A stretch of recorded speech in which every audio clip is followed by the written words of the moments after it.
예, 고전 명작 읽기 제5주차 수업을 하겠습니다. 5주차에는 카프카 소설 변신을 읽도록 하지요. 1차시, 2차시 나눠서 할 겁니다. 제 목소리가 좀 쉬었죠. 지금까지 해왔던 것처럼 앞부분 20분 따로 좀 보충을 하고 그 기 만들어 두었던 30분짜리를 이제 같이 이렇게 또 편집을 해서 50분짜리를 이렇게 몇 차씩 올리고 있습니다. 방금 전에 5주 1차시 20분을 또 녹화를 하고 그랬는데 그게 또 어떻게 잘못 건드려서 날아가 버려 가지고 또 그 한참 쉬었다가 굉장히 실망을 해서 또 하고 있습니다. 같이 했던 이야기를 또 되풀이를 해야 한다고 생각하니까 여간 곤혹스럽습니다. 자, 카프카 변신은 두 가지의 어떤 그 문제의식이 같이 연결되어 있는 소설입니다. 하나는 뭐냐면 도대체 가족이란 뭐냐? 가족의 본질적 의미에 대해서 생각해 보게 하는 게 하나 있고요. 그 다음에 또 뗄래야 뗄 수 없는 것이 자본주의적 어떤 속성을 또 생각해 보게 하는 그런 소설입니다. 카프카가 변신을 쓰던 때는 이제 그 산업혁명의 태동기가 지나면서 어, 그 이전 시기와는 비교할 수 없을 만큼 물질 문명의 어떤 풍족함, 편리함에 사람들이 그런 것에 자신의 욕망을 또 투사하던 그런 시절이었어요. 그러니까 우리가 이제 물신성이라고 또 이야기하잖아요. 그러니까 물질을 신처럼 숭배하는 이게 자본주의적 속성이죠. 그러니까 그래서 자본주의라고 하는 것은 결국은 이윤 추구, 이윤을 추구하는 오로지 이윤만을 추구하는 그런 제도 내지는 체제를 자본주의라고 하는 것이죠. 자본주의 체제는 어떤 효율성, 생산성을 추구하죠. 그러니까 그런 생산성을 담보하지 못한 그런 개인은 음, 대접은커녕 인정 자체를 받지 못하죠. 어, 카프카의 변신에서 이야기하고 있는 게 그겁니다. 뒤에 30분 그 뒷부분에서 충분히 이 소설의 줄거리와 주제에 대해서 이야기를 하겠지만 앞에 보충해서 설명하는 시간이니까 변신에서는 그 그레고리 잠자라고 하는 청년이 이제 영업사원으로 일을 하고 그래서 그 벌어서 그 파산한 아버지, 빚쟁이 아버지, 그다음에 그냥 엄마, 그다음에 여동생, 사랑하는 여동생, 이 세 식구를 부양하고 있거든요. 먹여 살리거든요. 그런데 이제 어느 날 아침에 일어나 보니까 자기 몸이 흉측한 벌레로 변해 있더라. 이거 아닙니까? 그러니까 벌레로 변한 순간부터 이제 가족으로부터 배척을 받고 결국 죽음에 이르죠.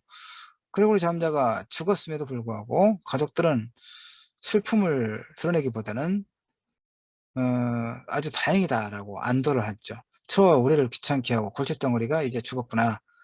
그래서 이제 가족 세 사람이 손을 잡고 음식을 장만해서 공원으로 피크닉을 갑니다. 전치를 타고. 이게 소설이 끝나는 거거든요. 바로 이 돈을 벌어올 때는 쓸모가 있는 유용한 존재였던 그레고리 잠자가 이제 벌레로 변해서 그런 쓸모가 전혀 없는 무용한 존재 뿐만 아니라 가족을 그 불행에 빠뜨리는 불행의 감각에 빠져들게 하는 그런 흉측한 벌레로 남아있는 것에 대해서 가족은 이제 가족으로 인정하지 않는 거죠. 그러니까 같은 가족이지만 유용한 쓸모있는 그런 존재일 때와 아무 쓸모없는 무용한 존재일 때의 그 가족의 어떤 대접이 전혀 달라진다라고 하는 건 그럼으로써 가족이란 도대체 뭐냐 하는 근본적인 질문을 이 소설이 우리에게 제기하고 있는 겁니다. 근데 바로 그 부분과 자본주의적 생산 양식의 특질이 맞물려 있는 거예요. 자본주의적 생산 양식에서는 오로지 생산성과 효율성만을 추구하는 것이고, 바로 그런 생산성과 효율성을 갖고 있는 사람은 더 많은 대접을 받고, 그렇지 않은 사람은 대접을 받지 못하죠. 그런 그 소위 생산성, 소위 노동의 기능을 완전히 상실하는 사람은 사람의 그 배척받죠. 소외를 경험하는 것이죠. 그런 냉혹한 어떤 현실을 카프카는 이 소설을 통해서 우리에게 깨우치게 하는 겁니다. 그래서 이제 그 줄거리와 소위 주제와 그 소설의 주제와 관련된 이야기는 뒷부분에서 또 충분하게 하고 있으니까 지금 이 1차 시 앞부분에서는 좀 보충 설명을 하죠. 우선 이제 가족이란 무엇인가, 가정을 어떻게 볼 것인가와 관련해서만 1차 시 앞부분에서는 이야기해 봅니다. 그 좁은 문이라고 하는 소설로 유명한 앙드레 지드라고 하는 작가가 있습니다. 앙드레 지드는 이렇게 이야기했다는군요. 나는 가정을 증오한다. 그다음에 이제 그 변증법, 정반합 변증법, 최초로 발견한 건 아니지만 하여튼 그런 변증법으로 유명한 독일의 철학자 헤겔은 또 그 자신의 책 법철학 강요에서 가정이 뭐냐? 안식처이자 곧 감옥이다. 안식처이자. 그러니까 독일의 프랑크푸르트 대학이라고 하는 유명한 대학이 있습니다. 거기에 베냐민 아도르노 이런 비판적 철학자들이 있었는데, 아도르노가 그렇게 또 이야기합니다. 가정이라고 하는 것은 긍정적인 측면과 부정적인 측면, 그러니까 모든 어떤 이 제도에는 양면성이 있다. 네, 결혼을 통해서 이루어지는 이 가족이라고 하는 것도 긍정적인 게 뭡니까, 여러분? 어떤 어, 편안함, 가정이 편안함, 휴식처, 그리고 어떤 본질에 있어서, 그 인간 존재 본질에 있어서, 그 안정감을 주죠. 내적 어떤 안정감을 준다는 얘기예요. 그러나, 반면에 이제 부정적인 게 또 뭡니까? 가족이기 때문에 가족 구성원으로서의 저마다의 역할, 책임을 다 해야 되는 것이죠.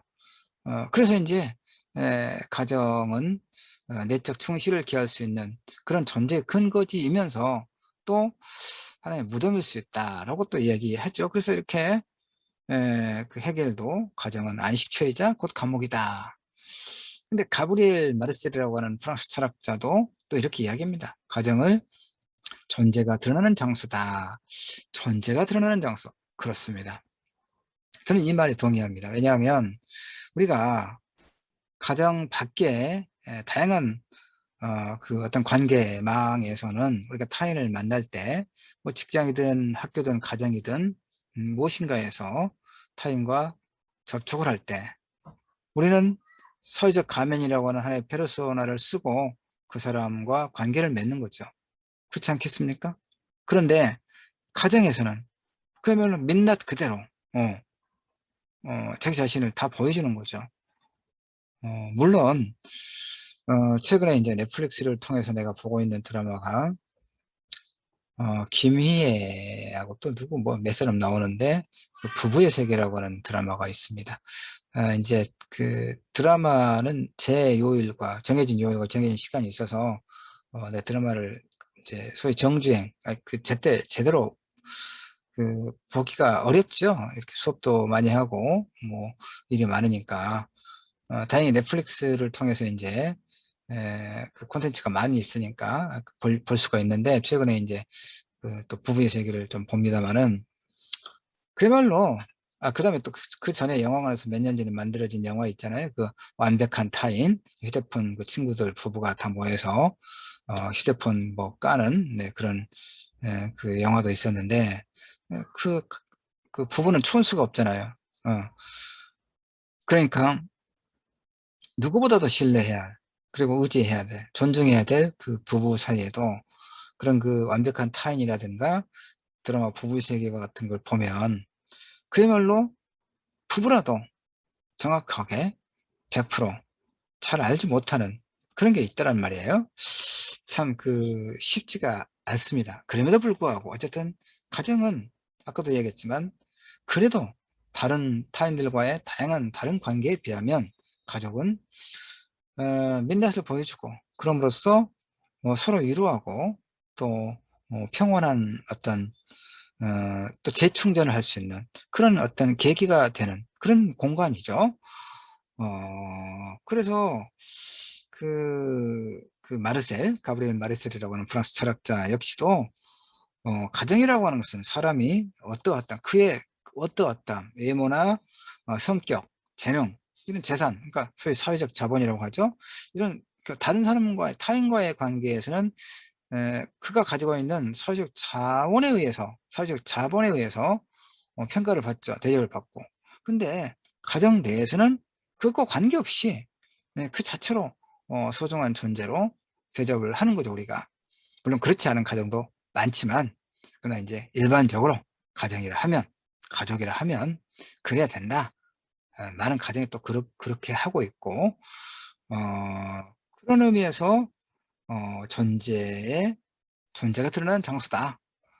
그다음에 우리 옛말에 속담인가 그런 말이 있잖아요. 고슴도치도 제 새끼는 함함한다고. 함함한다. 그러니까 고슴도치는 그 날카롭죠. 그 뭐 표면이라고 그럴까. 그런데 이제 그 어미 고슴도치가 제 새끼 고슴도치 거칠거칠하고 날카로운 굉장히 세상에 둘도 없이 보드라운 그런 털을 가지고 있다라고. 제 새끼니까 이렇게 그게 가족이고 또 가정이다 이렇게 이야기할 수가 있어요. 그러니까 어떤 사람이 이제 예를 들면 못생긴 데다가 사교적이지도 못하고 특별한 재능이나 재산도 없다면 그 사람은 사회에서 누군가로부터 인정받거나 사랑받기는 굉장히 어렵겠죠? 그 존재는 스스로 기쁨이 되지 못할 거다. 이렇게 이야기할 수 있어요. 그러나 가정에서는 그렇지 않다. 이런 얘기입니다. 그런데 가정에서만큼은 누구든 자신이 어떠어떠함, 즉 외모나 성격, 재능 또는 재산을 신경 쓰지 않아도 되는 거죠. 일반적으로 그러죠. 물론 어떤 억압적인 가정의 경우는 대단히 가부장적이고 그런 가정의 경우에는 또 이제 딸과 아들을 일정하게 또 이렇게 불평등하게 대하고 또 장남을 더 또 대접을 하고 또 공부를 잘하는 또 이제 부모의 말에 순종하는 그런 자녀를 좀 더 이제 그래서 그런 측면에서 또 그 부정적인 어떤 일들이 종종 발생하기도 하지요. 그러나 그런 예외적인 것은 일단 제외하고 일반적으로 봤을 때 가정에서만큼은 그 자신의 어떠어떠함에 관계없이 그 있음 그 자체로서 인정받고 사랑받는다고 우리가 말할 수가 있어요. 그래서 이제 그 편안함, 안식 이렇게 가정을 이야기할 수가 있어요. 그런데 카프카는 바로 우리가 지금까지 이야기했던 그런 가족 내지는 가정의 그런 일반적인 긍정적인 의미에 대해서 날카롭게 정말 레알하고 질문하고 있는 거예요. 왜? 왜냐하면 그레고리 잠자가 유용한 쓸모 있는 존재일 때 영업사원으로서 실적을 올리고 그 결과 이제 돈을 벌어 와서 식구들을 부양할 때는 회사에서 집에서 더 대접을 받고 인정을 받았다는 얘기죠. 그런 어느 날 아침 축축한 벌레로 변했어. 돈을 벌어오지도 못해. 그러니까 무용한 쓸모없는 존재가 됐어. 그럴 때 회사로부터는 말할 것도 없고 가족으로부터도 외면받고 결국 아버지가 던진 사과에 등짝에 맞아서 시름시름 앓다가 죽어버리고 죽었어도 이미 가족으로 생각하지 않고 있기 때문에 슬픔은커녕 안도의 한숨을 내쉬고 기도를 합니다. 그러면서 이제 손을 잡고 전철을 타고 피크닉을 가는 그런 매정한 가족의 형태를 보여주고 있는 게 카프카 소설 변신의 줄거리죠. 그러면서 가족이란 어떤 것일까? 그러니까 다른 사람과의 관계와 다름없이 그 친밀성의 가장 기본이 되는 이 가족 단위에서도 그 유용성, 쓸모 있음을 기준으로 어떤 관계가 이루어지는 것이 과연 바람직한 건가? 그런데 그것은 그러면 그 가족 구성원의 인간적인 그 댐댐이, 못씀, 그 몹쓸, 그런 어떤 그 성정 때문이냐? 물론 그것도 있긴 있죠. 그러나 그보다 더 본질적인 것은 생산성과 효율성만을 추구하는 자본주의적 속성이 프레고르 잠자가 가족으로부터 소유와 배척을 받는 가장 근본적인 요인이다. 그렇지 않느냐라는 질문을 카프카는 이 소설을 통해서 하고 있는 거예요. 물질에 취해서 물질을 신처럼 숭상하는 그런 어떤 가치의 전도, 뒤바뀜. 그러니까 인간을 우리가 보통 그렇게 이야기하거든요. 인간을 수단으로 보지 말고 목적으로 대할 것. 이건 이제 하나의 이상적인 것이죠. 그런데 이제 하나의 도구, 수단으로 가족마저도 실제로 우리가 이제 종종 가정 내에서 일어나는 여러 가지 어떤 다양한 일들을 보면은 예컨대 이제 그 소설 변신에서 그레고리 잠자가 어느 날 벌레로 변했잖아요. 그런 상황을 현실에 이제 어느 가정으로 한번 대입을 해봐요. 자, 아버지가 어떤 사업을 하다가 지금 이제 이 코로나 바이러스가 지금 2년째, 4학기째, 2년째 이렇게 확산하고, 엊그제 보니까 뭐 2,000명이 또 넘고, 하루 확진자가 수도권 중심으로 많이 이제 그러긴 합니다만 한 70, 80% 이상이 수도권 중심의 확진자이긴 한데, 어쨌든 이렇게 그래서 거리두기가 계속 이어지고 있고, 소상공인들이 아주 자영업자들이 거의 죽어나가잖아요. 자살도 한 20여 명 했다고 그러고 지금까지. 그러면 자, 어떤 누군가가 가장이 그 작은 자영업을 하다가 이 위드 코로나가 아니죠. 위드 코로나는 이제 코로나와 함께 간다 그런 얘기니까 하여튼 이 코로나 바이러스로 인한 어떤 경제적 어려움을 이겨내지 못하는 거죠. 그래서 이제 결국 파산을 했다. 아, 그러면 엄청난 이제 빚을 감당하기 힘든 빚을 진 거잖아요. 생활비도 벌어오지 못하고 그 빚을 갚아야 되고, 그러면 이제 가족들이 모두가 삶이 흐트러지는 거죠. 저마다 목표로 했던 무엇인가가 완전히 망가뜨려지는 것이죠. 그랬을 때 그 실에 차 있는, 또 이제 다른 경우도 있겠죠. 다니던 회사가 구조조정, 요즘에 그런 회사가 굉장히 많잖아요. 구조조정 때문에 어느 날 이제 직장을 잃어버렸다. 가장이, 아버지가. 어머니가 이제 자영업을 같이 하거나, 또 어머니가 또 아버지처럼 또 이렇게 어떤 직업을 가지고 있다고 하더라도, 직업을 가지고 있으면 그래도 그나마 좀 나을 수 있죠. 경제적인 측면에서는. 근데 이제 전업 이제 주부이고, 어머니가 이제 혼자서 돈을 벌어오는 상황인데 파산을 했거나, 빚 때문에 앉아서 파산을 하거나, 그다음에 이제 소위 정리해고 구조조정에 의해서 직장을 잃었거나, 그랬을 때 그 아버지는 경제적으로 무능한 존재가 되는 거죠. 그리고 또 자신의 그런 현실을 쉽게 받아들이지 못해서 심리적인 충격과 좌절감, 그래서 이제 신경도 굉장히 날카롭고 모든 게 원망스럽고 자기 자신한테도 또 책임을 돌리는 그런 불안정한 어떤 심리 상태가 되겠죠. 그럴 때 가족 구성원들과 아주 조그만 어떤 그 말 한마디가 비수처럼 또 자기를 향해 찌르는 걸 또 경험하겠죠. 그래서 가정 불화가 일어나고 이런 이제 악순환이 또 된단 말이에요. 이럴 때 또 가족이라고 하는 건 뭐냐? 그 가장을 아니 어머니라고 해도 괜찮아요. 또는 뭐 자녀들 중 누구라고 해도 괜찮죠. 그리고 잠자와 같은 그런 상황이 된 누군가, 가족 구성원 누군가를 나머지 가족들이 따뜻한 시선으로 끝까지 예, 위로하고 함께 제기를 위해서 뭔가 움직여 나갈 가능성이 얼마나 있겠느냐. 이런 문제가 제기돼요. 그래서 자, 하여튼 앞부분에서는 그 카프카 변신 소설, 변신이 제기하고 있는 가족이란 무엇인가, 어떠해야 하는가, 이런 부분에 대해서 이 소설이 문제 제기를 하고 있다라고 하는 보충 설명을 좀 했죠. 30분 또 편집해서 이거 날아가지 않게 내가 잘 해야 되겠는데, 30분 편집, 뒷부분 편집해서 50분, 그래서 1차 시 일단 올려놓도록 할게요. 이어서 듣기 바랍니다. 여러분 50분씩 들으니까 좀 힘들죠. 나도 또 이렇게 20분 따로, 30분 따로 이렇게 하고, 또 이렇게 그 편집하는데 또 한 20분 이상이 걸리거든요. 그래서 굉장히 시간이 많이 걸리고 쉽지가 않습니다.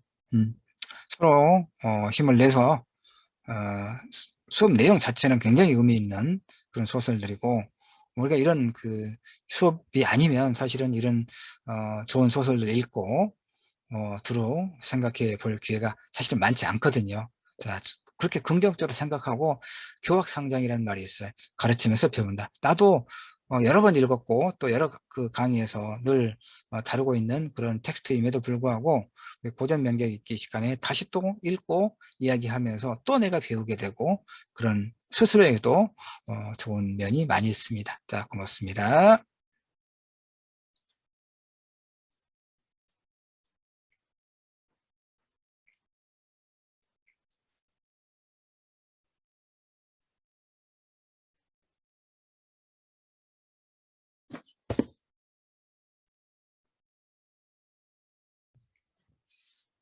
예, 여러분 안녕하세요. 고전 명작 읽기 5주차 수업을 합시다.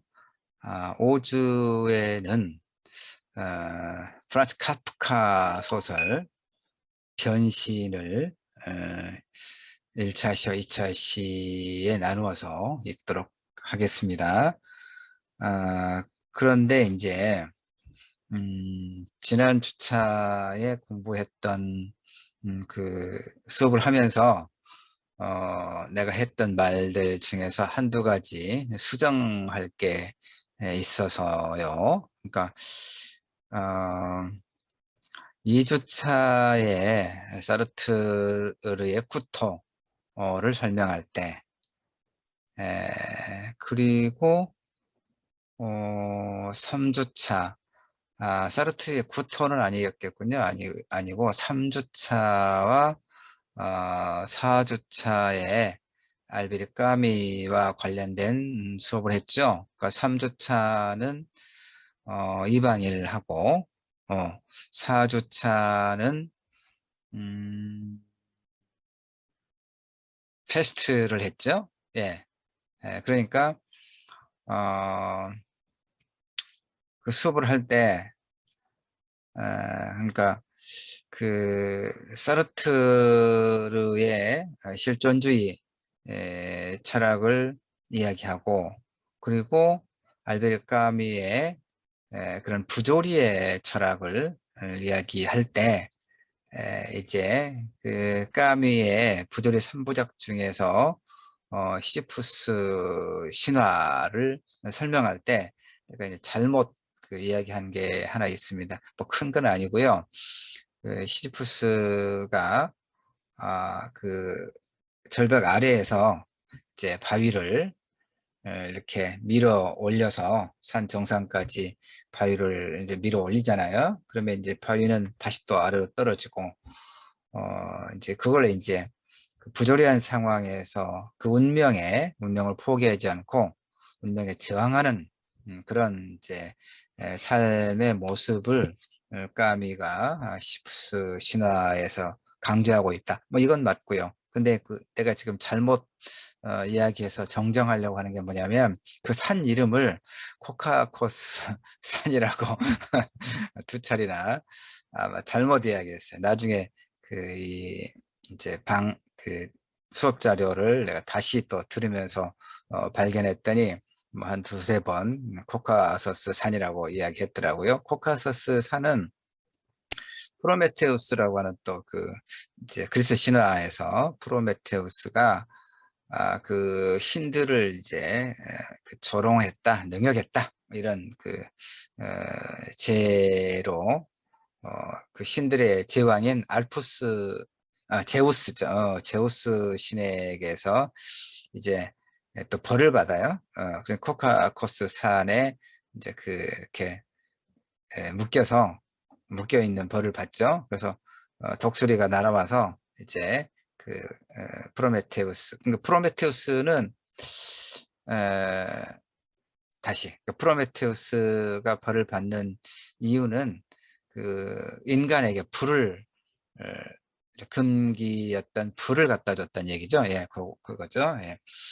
예, 그래서 이제 벌을 받죠. 예, 벌을 받는데 그 코카코스 산에다가 이제 묶어놓고 그 독수리가 와서 이제 간을 쪼아 먹고 뭐 이런 형벌을 받습니다. 아, 그렇죠?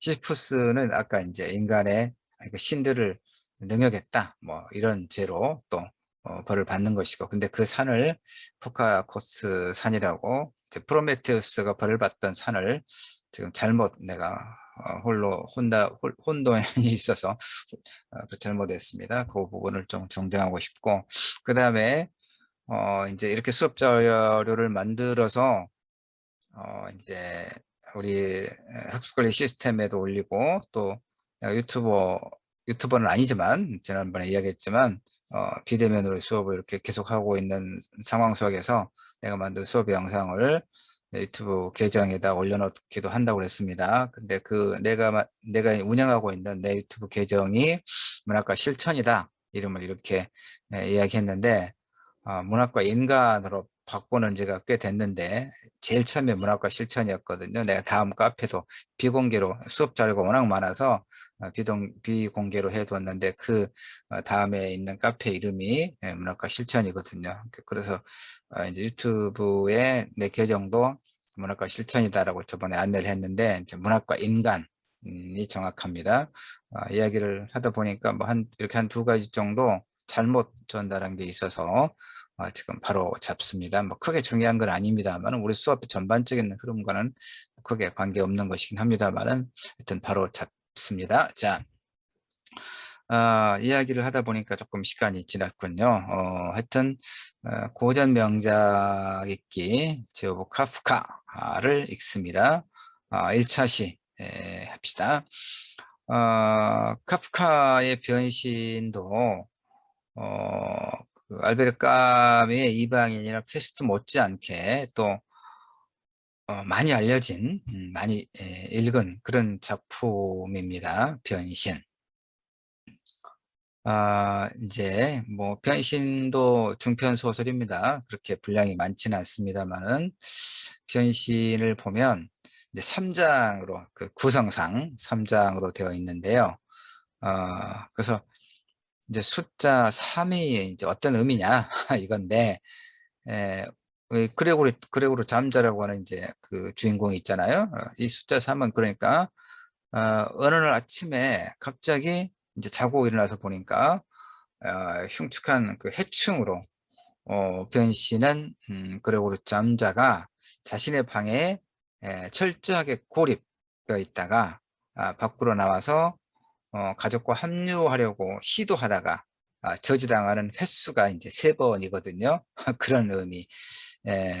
작가는 이제 자신이 자신의 어떤 그 세계관에 입각해서 어떤 대상을 포착하고 그것을 소설이라고 하는 형식 속에 이제 적절하게 이제 구성해서 이 하나 이야기를 축조하죠, 만들죠. 그런데 카프카는 이 변신이라고 하는 소설 속에서, 그러니까 이제 어느 하나, 그 사실 이제 작가는 그 소설 속에 벽에 걸린 못 하나도, 그러니까 벽에 못이 못 하나가 걸려 있다라고 하는 그런 문장이 있다면 그 벽이 어떤 용도로, 어떤 쓰임새로 소설에서 기능하고 있는가를 밝혀야 되거든요. 그렇게 하나하나가, 그러니까 자동차 하나를 완성하는 데 있어서 수천 수만 개의 부품이 필요하죠. 근데 그 하나하나가 모두 다 필요하지 않은 게 없단 말이에요. 반드시 필요한 그런 부품들을 그 설계도에 따라서 적절한 부품을 적절한 그 어떤 장소에 배치해서 조립을 하고, 그래야 완벽한 하나의 완성차를 만드는 것처럼 작가 역시 소설에서 여러 가지 어떤 요소들을 그야말로 제대로 된 위치에 적절하게 구성해서 자신이 이야기하고자 하는 바를 이제 만들어 가는 것이죠. 그래서 카프카의 변신이 3장으로 구성이 되어 있는데 이 숫자 3이 의미하는 게 뭐냐? 그래서 그레고리 잠자가 자신의 방에 철저하게 밀폐되어 있다가 간신히 이제 문을 열고 나와서 가족과 합류하려고 시도하다가 저지당하는 그런 횟수와 일치하더라 이런 얘기죠. 그래서 그레고리 잠자는 두 번째 시도에서 아버지가 던진 사과에 어, 맞아서 생긴 상처가 덧나서 비참한 죽음을 이제 맞는데요. 자, 변신은 1912년에 발표한 작품입니다. 1912년. 이때는 1912년. 자, 그레고로 잠자는 이제 가족 그 소설의 이제 인물을 보면 소설 구성의 세 가지 요소 중에서 인물과 배경과 사건 이렇게 세 가지가 매우 중요한 그 빠질 수 없는 요소라고 이야기했었죠. 그러니까 이 변신에서 주인공은 그레고르 잠자라고 하는 이제 젊은 남자입니다. 그런데 아버지는 이제 그 파산을 해서 빚을 안고 그다음에 이제 직업이 없고 집에서 있죠. 또 어머니도 마찬가지고 또 여동생이 하나 있습니다. 그러니까 그레고로 잠자가 이제 가장인 거예요. 무능력한 부모와 여동생을 이렇게 부양하는 가장이죠. 근데 이제 그레고로 잠자가 그러면 이제 어떤 일을 해서 이 가족을 부양하느냐 하면 영업사원으로 일을 합니다. 영업사원. 그러니까 뭐 어떤 일이나 충분히 만족스럽거나 충분한 어떤 대접을 받거나 또 그 어떤 성취 어떤 보람을 느끼는 그런 어떤 절대적인 직업이 있을까 싶습니다만은 하여튼 이 변신에 나오는 그레고로 잠자가 하는 그 일을 이제 생업으로 하는 밥벌이로 하는 일을 보면 그렇게 하고 싶지 않은 일이에요. 잠자 스스로. 왜냐하면 이 영업사원이 이제 어떤 영업을 하는가가 구체적으로 지금 그 제시되진 않고 있어요. 내가 여러 번 읽었는데 내가 놓쳤는지는 모르겠습니다만 하여튼 내가 이해하고 있는 바로는 무슨 일을 하는지는 나오진 않습니다만은 근데 영업사원이라고 하는 게 뭡니까? 하여튼 뭔가를 판매를 해야 되는 것이죠. 뭔가를 판매를 해야 되는데 이제 그 우리가 보통 저도 이제 가끔 그 병원에 가서 치료받고 그래서 이제 그 의약 분업이 우리나라는 돼 있어가지고 의사가 처방전을 주면 그 처방전을 가지고 약국에 가서 이제 제출을 하고 약을 이렇게 타고 그러잖아요. 이제 그럴 때 쭉 보면 제약회사 이제 영업사원으로 보이는 그런 사람들이 이제 병원에 와서 이제 의사에게 마케팅을 해야 되겠죠.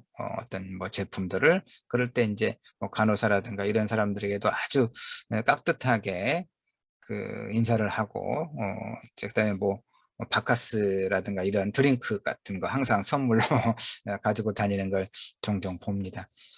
뭐 약사들에게도 그러겠죠. 그러니까 이 내가 하고자 하는 말의 의도는 뭐냐면 영업사원은 어떻습니까? 하여튼 뭔가 판매를 해야 되죠.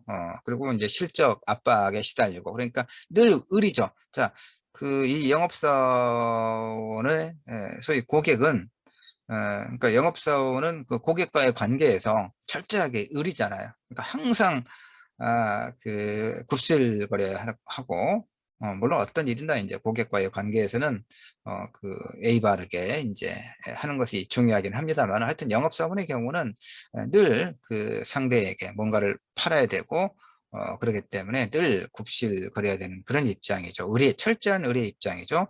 그럼 또 회사에서는 어떻습니까? 상사에게 또 철저하게 의리잖아요. 이 매월의 어떤 소위 판매 실적, 영업 실적에 대해서 늘 압박을 받고, 뭐, 예전에 보면 뭐 보험회사 같은데, 나 하여튼 이런 영업사원 사무실에 보면 늘 이렇게 그 영업사원마다 월간 실적 그래프가 있어서 다른 이제 동료 사원들과 또 어떤 실적 경쟁을 하고, 그러니까 이런 압박감에 시달리는 거죠. 그러니까 다시 말해서 이 변신에 나오는 그 주인공 그레고르 잠자는 그 가족을 이제 혼자서 벌어서 혼자 부양해야 되는 그런 상황이고, 그런데 이제 직장에서 하는 일은 이렇게 영업을 하는 일이기 때문에 그집 안에서도, 그러니까 이 가족들을 부양해야 되는 그런 무거운 짐을 지고 있고, 부양하기 위해서는 이제 돈을 벌어야 되는데 그 돈벌이, 밥벌이 자체가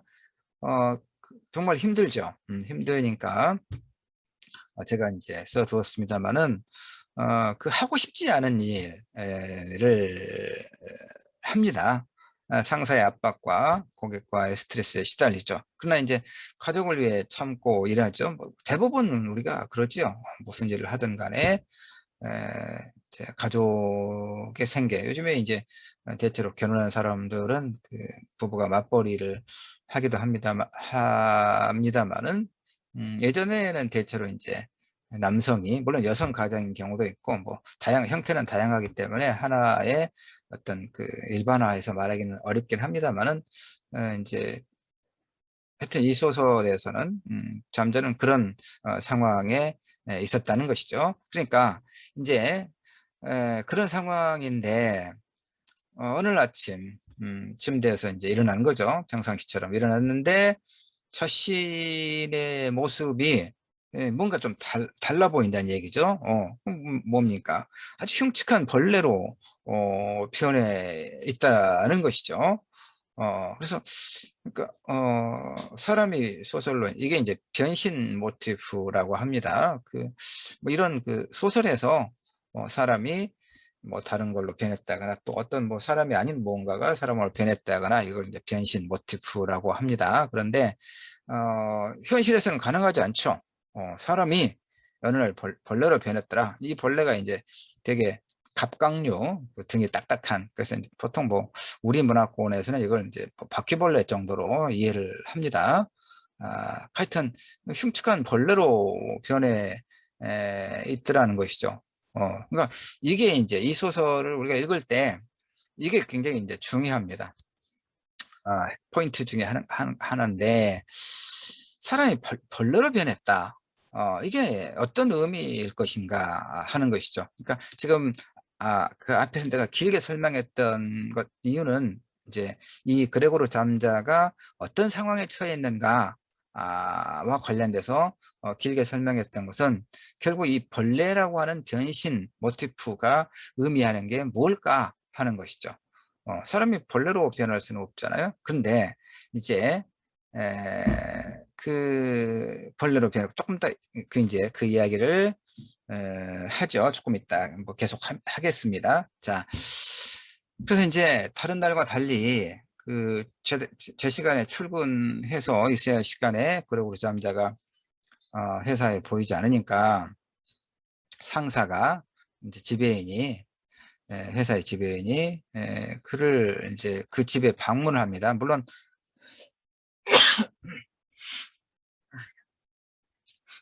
뭐 그때는 이제 그것이 가능했던 거 합시다. 뭐 이것까지 세세하게 따질 필요는 없습니다. 요즘 같으면 뭐 전화를 하겠죠.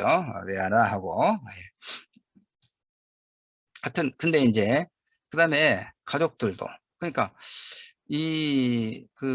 문을 열어보는 거죠. 그 가족들이 왜 나와서 출근할 시간이 지났는데 회사는 오지 않고, 그러니까 지배인도 오고 또 가족들도 이제 문을 뚝뚝 노크를 하다가 반응이 없으니까 문을 열어보는 거죠. 근데 지금 이 그레고르 잠자는 침대에서 벌레로 변해 있기 때문에 스스로는 이제 문을 열고 나오지를 지금 못하는 그런 상황이고, 어쨌든 회사의 상사와 가족들은 그 문을 열고는 기겁을 하죠. 벌레로 흉측한 벌레가 침대에 하나 있는 거죠. 좀 큰 침대가. 예. 그리고 이제 그리고 이 지배인은 놀라서 도망가 버리고 또 가족들도 이제 방문을 닫아 버리니까 자 그레고르 잠자는 이제 방에 갇힙니다. 자, 가족을 위해 성실하게 일했던 그레고르가 벌레의 모습으로 변하게 되죠. 그러니까 어, 이제 아까 그 제가 질문했던 거 물론 여러분이 다 아는 내용일 수도 있겠습니다만은 사람이 벌레로 변했다.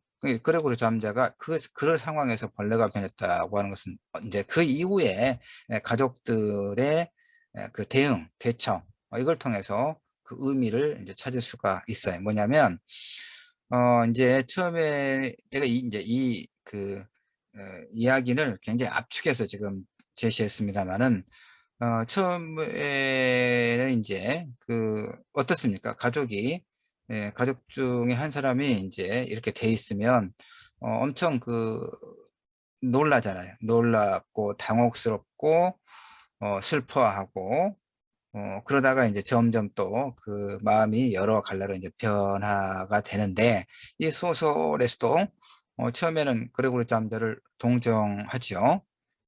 여동생도 이제 그 음식을 갖다 주고 그러다가 이제 점차 그를 혐오하고 냉대합니다. 음.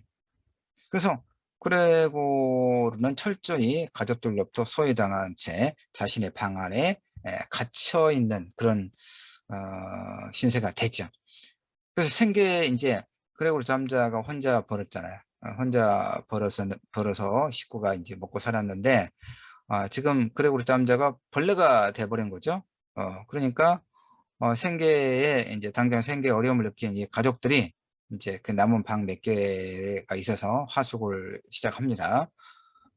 하숙생들이 이제 몇 명 있고 그래서 이제 그 잠자의 여동생이 또 이제 그 피아노 연주를 한번 해주죠. 거실에서 그 소위 하숙생들을 위한 하나의 서비스로.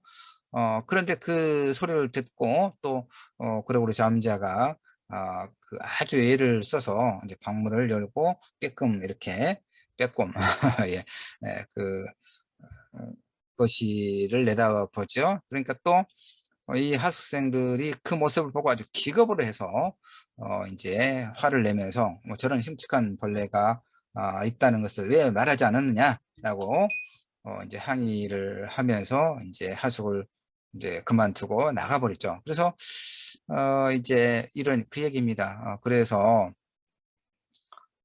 이제 가족과 그레고르 사이의 갈등이 더 깊어지죠. 왜 그렇습니까? 이제 그레고르 때문에 하숙도 이제 칠 수도 없고 또 그 사람들이 밖에서 이제 뭔가 그 부정적인 소문을 낼 것이고 그러면 이제 먹고 살 길이 없다. 그 너 때문이다. 이런 생각을 갖게 되겠죠. 그래서 가족과 그레고르 잠자 사이의 갈등이 더 깊어진다. 이런 얘기입니다. 잠자가 그토록 사랑하던 여동생도 그러니까 그레고르 잠자는 여동생을 굉장히 아낍니다. 그래서 이제 돈을 모아서 이제 음악 공부를 하고 싶어 해요. 이 그리고 잠자 여동생이 그래서 유학도 보내주려고 돈도 모으고 그렇게 아끼고 그런 여동생인데 이제 그 여동생도 뭐라고 이야기하냐면 난 저 벌레를 오빠로 간주할 수 없다. 이 벌레가 오빠라는 생각을 떨쳐버려야 된다라고 이제 자신의 부모에게 또 이렇게 설득할 정도로 어, 그 마음이 변합니다. 그래서 날이 갈수록 자괴감과 불면으로 고통받던 그레고르는 이제 어느 날 아버지가 또 화가 나서 이제 저 뭐 이렇게 던진 사과에 등을 맞고 상처를 입은 채 이제 죽어버렸죠. 가족들은 이제 골칫거리가 없어져서 다행이다 라고 생각을 하면서 평온을 되찾고 이제 도시락을 싸서 이 세 식구가 산책을 나가는 걸로 소설은 이렇게 끝나죠. 이렇게 나왔죠. 그 가족자 몇 개월 동안 그레고르 잠자 때문에 마음 고생하던 가족들은 가벼운 마음으로 교회로 소풍을 갔다 이런 얘기입니다. 그들은 전차 속에서 얼른 기분 전환을 한 뒤에 그레고르 잠자의 시체와 짐을 빨리 처리하고 다른 곳으로 이사 가기로 계획까지 세웁니다. 그들 모두가 탄 칸은 따뜻한 햇볕이 속속들이 들어와 있었다. 소설에서 그렇게 묘사하죠. 그들은 좌석에 편안히 뒤로 기대고 장래의 전망에 대해 논의했는데 좀 더 자세히 관망해 보니 장래가 어디까지나 암담하지만은 않다는 사실이 드러났다. 이렇게 소설이 끝맺습니다. 자, 이제 읽었던 뭐 친구들, 이 소설을 읽었던 친구들도 있고 읽지 않았던 친구들의 경우도, 읽었던 친구들은, 예전에 읽었던 친구들은 지금 이제 다시 이 그레고리 잠자를 중심으로 한 이 카프카의 변신의 줄거리가 이제 다시 기억이 살아났죠. 읽지 않았던 친구들은 내 설명을 듣고, 이 소설의 줄거리, 이야기의 구조는 또 이해가 됐죠. 예. 그러면 이제 이렇게 그레고르 잠자가 일단 자신의 방을 벗어나려고 세 번이나 시도했잖아요, 소설에서. 이 시도는 우선 아까 그 얘기부터 해야 되겠군요. 질문했던 거. 그레고르 잠자가 어느 날 그 흉측한 벌레로 변했다는 것은 어떤 의미일 것인가와 관련해서 제가 이제 생각하기는 그렇습니다. 아마 보편적인 일반적인 해석일 것인데, 그레고르 잠자는 일단 혼자 가족을 부양해야 되고 직장에서는 여러 가지 어떤 스트레스 때문에 힘들어하고 그랬단 얘기 아닙니까? 그러니까 이런 상황에 있는 인물은 마음속에 어떤 생각을 갖고 있을까, 이런 거죠. 많은 직장인들이 지갑 안에 이를테면 뭐 가방이든 옷 아니든 간에 주머니 아니든 간에 항상 사직서를 담고 다닌다, 이런 이야기도 하잖아요. 네, 그러니까 정말 일의 업무에 대한 스트레스, 그다음에 상사와의 어떤 관계, 그다음에 이제 뭐 승진이든 실적이든 이런 어떤 업무와 관련된 스트레스, 그다음에 또 이제 자신의 일과 관련해서 만나는 사람들과의 어떤 또 관계에서 받는 여러 가지 어떤 다양한 스트레스, 이것 때문에 그냥 에이 그만둬버리고 싶다 하는, 이것 말고 다른 일이 없을까, 이런 생각을 늘 한다는 것이죠. 그래서 이제 사표를 써놨는데 그걸 던지지 못한 이유는 뭡니까? 가족 때문이죠. 맞벌이든 아니든 간에 어쨌든 가장으로서 내가 직장을 사표를 냈을 때 내가 뭐 건물주도 아니고 대그룹의 회장의 뭐 가족도 아닌 한은 내가 벌어서 내 가족을 부양해야 되는, 대부분의 평범한 보통 사람들의 입장에서는 사직서를 오늘이라도 던져버리고 싶지만 실제로는 그렇게 하지 못하죠. 그러니까 아, 보통 우리가 그러고 있는데 이 소설에서는 바로 그거죠. 이 벌레로 변했다는 얘기를, 그러니까 출근하고 싶지 않다. 정말 한 며칠이라도 그 회사의 일과는 걱정하지 않고 가족의 문제도 내가 걱정하지 않고 며칠 동안 좀 푹 쉬고 싶다, 이런 마음을 갖고 가질 때가 있겠죠. 있을 거예요. 그럴 때 바로 그레고르 잠자는 그런 어떤 무의식, 그러니까 그런 어, 가족을 부양해야 되는 거, 그다음 직장에서의 다양한 스트레스, 이것을 늘 갖고 있기 때문에 그만하고 싶다, 이 일을 벗어나고 싶다, 이건 말고 다른 것 할 거 없을까, 그냥 다 잊고 며칠만이라도 마음 편히 좀 쉬고 싶다, 이런 평소의 어떤 무의식이라고 하는 것이 어느 날 갑자기 벌레로 변했다라고 이해할 수가 있어요. 그러면 그 이후에 회사에서는 이제 깜짝 놀라가지고 그리고 잠자를 찾질 않았죠. 그리고 또 가족을 보면 그동안에는, 그러니까 유용한 쓸모 있는 존재였죠. 그리고 잠자가 이 벌레가 되기 전에는 에, 이제 직장에서도 이렇게 열심히 성실하게 영업 활동을 해서 회사에 이제 도움이 되는 그런 유용한 쓸모가 있는 인물이었고, 그리고 집에서는 말할 것도 없이 혼자 이제 벌어서 가족을 부양하는 그런 그야말로 쓸모 있는 유용한 존재였잖아요. 그러니까 가족들도 늘 이 그레고리 잠자를 우리 아들, 우리 오빠 이렇게 이제 이야기하고 있고 가족에서도 아니, 회사에서도 뭐 그랬을 것이고 그런데 이제 그 유용한 쓸모 있는 존재에서 벌레로 변한 거죠. 아무 필요가 없는, 그렇죠? 아무것도 하지 못한, 그러니까 생산적인 어떤 활동을 하지 못하는 무용한, 오히려 사람들에게 불쾌감을 주는 불쾌감과 두려움을 그런 자극하는 흉측한 벌레로 변한 거죠. 그러니까 가족들은 이제 이렇게 여동생마저 난 벌레를 오빠로 간주할 수 없다라고 이야기하고 있습니다. 그래서 또 아버지는 이제 사과를 집어 던져버려서 결국 죽게 만드는 거죠. 그러니까 아무 쓸모없는 존재로 변해버린 거죠. 그러니까 쓸모있는 존재에서 쓸모없는 존재로 변함으로써 이 그레고르 잠자는 철저하게 소외를 경험하다가 결국 죽음에 이르는 거죠. 이 죽음에 이르렀어도 가족들은 오히려 그걸 슬퍼한 게 아니라 이제 마음을 편안하게 가지면서 우리가 이제 새로 이사도 가고 이렇게 살아보자라고 새로운 희망을 갖게 된 거죠. 그래서 아까 제일 마지막 문장에도 나왔지만 좀 더 자세히 관망해 보니까 장래가 어디까지나 그렇게 암담하지만은 않다고 생각했다는 얘기죠. 이런 어떤 이야기가 카프카가 변신해서 이야기하는 부분입니다. 예. 내용이죠.